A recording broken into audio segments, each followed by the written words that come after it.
Hello there, welcome to our channel. So last month it was reported that Google will be announcing the Pixel 5a 5G on June 11th. And this month we have some more information. Not much, but something for you to hold on to until more details come to light. A fresh report by 9to5 Google reveals that the Pixel 5a 5G will be driven by the Snapdragon 765G SoC. Yes, that's right, a mid-range chipset which is more than a year old will be making its way to the phone. Now, by no means this is a bad chip, but it's definitely getting a bit old right now, especially with the Snapdragon 780G being official. On top of that, this chipset was used in Pixel 4a 5G as well, so technically there is no improvement in terms of processing power. What's more is the design is also similar to its predecessor. The display will be a 6.2-inch Full HD Plus OLED screen with a punch hole cutout. It is also revealed that the device is equipped with a square-shaped camera module housing a dual camera setup and an LED flash.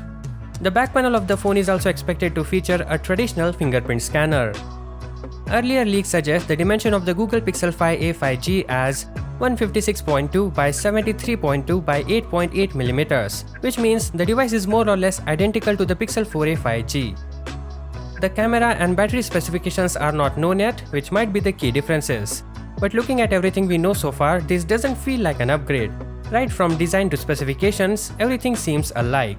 They might as well just change the name and sell it as Pixel 5a 5G. Moreover, it is being said that the phone may get limited release as it's likely to release only in select markets like the US and Japan. There is no confirmation on whether there will be a 4G version of the Pixel 5a. So that's it for today. For more updates, subscribe and hit the like. Thank you for watching. Peace out.